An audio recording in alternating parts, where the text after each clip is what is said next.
Hi everybody, this is Elizabeth with Southern Embellishment. Welcome back to my channel. Thank you for stopping by. Hope you're having a great day. Had your coffee, your hot tea, your hot cocoa, whatever you like, and get you started for the day. I have some exciting news. I think it's exciting. I hope you do too. Back in February, Nick the Booksmith put out a classics challenge. And I accepted the challenge, and I'm so glad I did. It was so much fun. It was phenomenal. A lot of great tomes came out of that challenge. It's just awesome. If you get a chance, pop over to Nick the Booksmith, go under Classic Challenges, and look at all the fine, fine artwork of everyone that entered there. They did a great job. The Classics Challenge was that you picked a classic, and you made a tome to the cover to represent that, and also, the insides, the insides, you do something to illustrate that book too.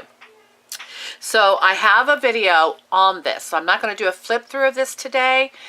I'm going to do a couple things here, but I'm not going to do a flip through. I will link the original flip through in the down below.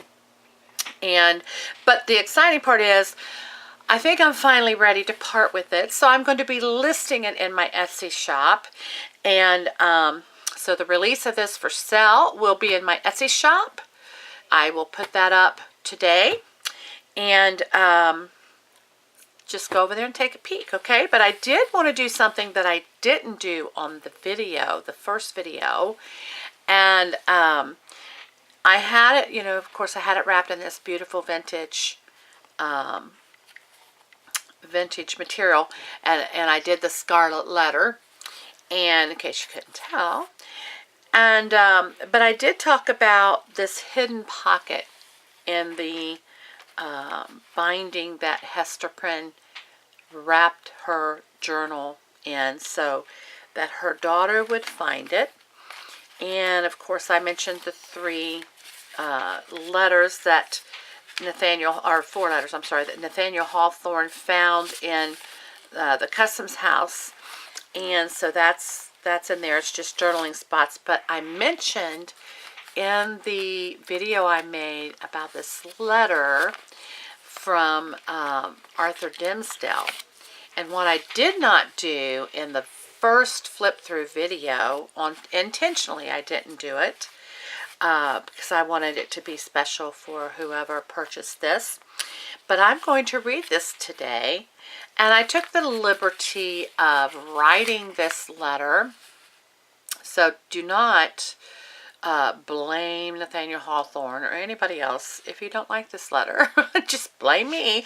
But hopefully, to me it adds a little more, just adds a little special touch. And so I wrote this letter from the perspective of Arthur Dimmesdale, because he really struggled with guilt because he did not confess when Hester had to stand in the middle of the town and confess that she was with child, and they pinned the Scarlet Letter on her, but she refused. She was honorable as far as she refused to tell who the father was. And so he never spoke up to say that until the end of his life, of course, the end of the book. But anyway, so this is about his guilt that he carried through the years. And so I took the liberty of writing this. So I'm going to read that to you here today. It says, "My dear Hester, what strength you possess! What honor you have shown toward me in keeping the deepest, heart-wrenching secret of my role in your disgrace in society, where I, on the other hand, have only shown cowardice and dishonor toward you.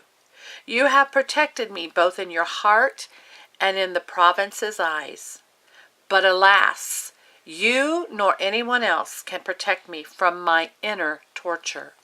The insistent guilt that pounds in my brain and twists my heart into such utmost pain, I do not think I can take another minute of my cowardice silence. Yet I remain so, silent and in torture of my very existence of hypocrisy. Hester, Hester, what must I do? How can I continue in this state of such extreme turmoil? It is taking my very strength and health. I feel myself sinking deeper and deeper into despair and closer to my eternal death.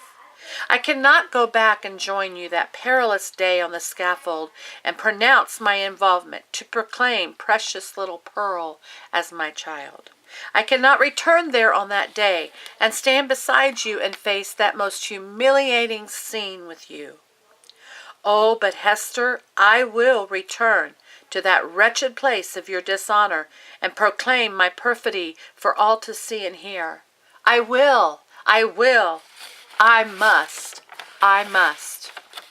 Every new morning I tell myself this is the day. But every new morning my cowardice and weakness rises up in my breast, and my strength to make my sins known, to lay my failures at the feet of our Puritan brothers and sisters, to see their grave disappointment and unforgiving judgment melt their expression of respect for me into eternal hatred and loathing. Hester, if it takes my fleeting moment of strength, which is a character trait I do not possess, and turns it into a weakness oh so deep and so disturbing, I once again begin my ritual of my own personal torments, hoping to relieve myself of such shame, such guilt, only to find no solace after my administrations of such. My dearest Hester, I just want you to know my cowardice makes me sick of myself. Your courage and strength is something I wish I possessed as my own. I have suffered along with you, just in a different way. In retrospect, suffering with you that fateful day on the scaffold and confessing my indiscretions would have been more freeing than the secret I have harbored every day hence, of which such secrets have kept me bound in a state of guilt and hypocrisy that has aided my soul bit by bit every day, until now I feel the end is near.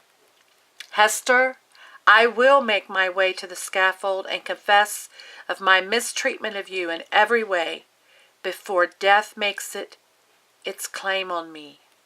I will, I must. Arthur Dimmesdale. That is the secret letter that Hester put away in this secret pocket of the cover for Pearl to read.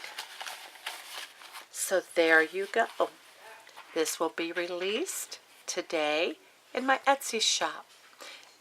Visit the flip through. Have a great day. I hope you enjoy this book as much as I have making it. Have a great day. Make something beautiful.